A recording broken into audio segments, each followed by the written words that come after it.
The purpose of the video today is to discuss a bill that's been introduced in Congress called the Federal Workforce Freedom Act. When you first hear the term, depending upon your personal interests and where you sit in the government, you might think that this is a way to increase your personal freedom by, for example, reestablishing telework in wide use throughout the government. The reality is that's not it. By workforce freedom, what the author of the bill is referring to is that freedom from paying union dues and related expenses that you might have. In effect, it's about a bill that would ban unions from operating in the federal government. In effect, what it would do is to return the labor relations program in the federal government back to pretty much what it was under the administration of President Franklin Roosevelt. And President Roosevelt had commented in a document that federal unions shouldn't exist because bargaining was not in the public interest. And that remained the policy until 1960.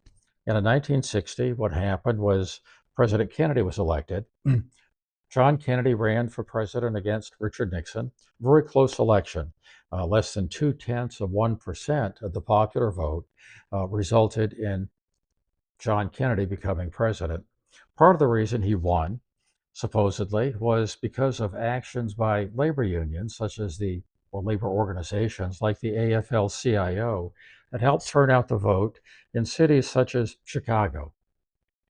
Shortly after he was elected, shortly after he was inaugurated, he issued an executive order, number 10988, that established a labor relations program in the government.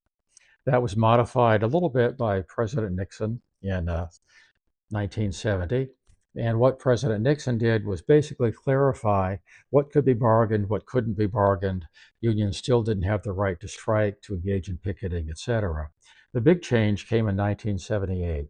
And in 1978, the Civil Service Reform Act was passed due to the work of President Jimmy Carter, who was aided in a large part by the AFGE national president, who was Ken Blaylock at the time. One of the main purposes of the CSRA was to make it easier to fire and to take disciplinary action against federal employees. That was what the training that was being taught in the government led people to believe. And in fact, that's pretty much how the CSRA read. And unions didn't like it. In fact, Ken Blaylock, the national president of AFGE, ran into some political problems within his unit as a result of that. But some 47 years later, we can look back at the CSRA, what it did, and how easy or how difficult it is to fire federal employees. And people who work in the field would probably say it didn't work because of court decisions, MSPB decisions, collective bargaining agreements, a variety of reasons. A lot of restrictions, impediments have been put into place that still make it difficult to fire a federal employee. In fact, in many cases, it can take several years by the time the various appeals are processed to actually fire or take serious disciplinary action against a federal employee. Now, what this Federal Workforce Freedom Act would do is to ban unions in the federal government. It was introduced by Senator Marsha Blackburn, a Republican from Tennessee. It doesn't specifically say it would ban unions, but that's the result of it. And part of the reason, obviously, is politics. As most people would probably say, Democrats are generally supported by federal employee unions. They endorse candidates, usually Democrats. They give money to candidates, usually Democrats. When the president is elected, if he's a Democrat, such as Joe Biden was, then they get favors from the government. And President Clinton tended to favor employee unions. President Obama, President Biden, President Trump, of course, is not a Democrat. He's a Republican, and he's taking actions that generally are not favorable toward federal employee unions, or some would say federal employees in general. So politics plays a big role. Republicans often view unions as a political opponent, and for the reasons I just mentioned. So that is part of it, what is behind the purpose of this legislation. The Workforce Freedom Act would do several things. First, it would repeal 5 U.S.C. Chapter 71, often called the Labor Relations Statute. It's that part of the Civil Service Reform Act that created the legislative basis for federal unions to organize and to bargain contracts in the government. Second, it would prohibit employees from joining a union or being allowed to organize or participate in a labor union. So third, it would ban agencies from engaging in collective bargaining with unions. And finally, it would terminate all bargaining agreements, dismiss any arbitration or grievance proceeding related to collective bargaining group agreements. So when I said it would ban unions, this is how it would do it.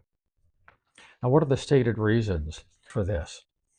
She cites, as an example, federal employees, union representatives conduct union business during work time. In other words, instead of doing the work they were hired to do as a federal employee, they're engaging in union business. It's called official time. Under President Biden, recording official time may have been done in agencies, but it wasn't reported publicly. OPM stopped collecting it. Under President Trump, OPM is again collecting the information. So it hadn't been done for several years. In fiscal year 2019, federal employees spent roughly 2.6 million hours on union activities, doing various things, representing employees, filing unfair labor practices, that kind of thing. And during work hours, when they used this time, it cost the government about $135 million. Senator Ernst from Iowa has reported that since then, as the information she has gathered, this figure went up fairly dramatically under President Biden because there were fewer restrictions. Another reason is lack of political neutrality. We think of the government as being a workforce that is politically neutral, not Democrat, not Republican. The unions, on the other hand, are seen as, in effect, a very strong political opponent, or political opponent of the Republicans, a political alliance with Democrats. Federal employee unions overwhelmingly support Democrats. Their favors or their work is returned.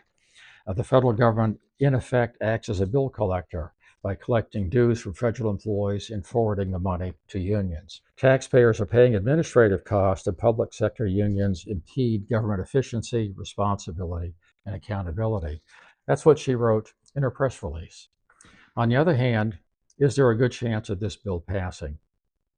I would say, it's personal opinion, probably not.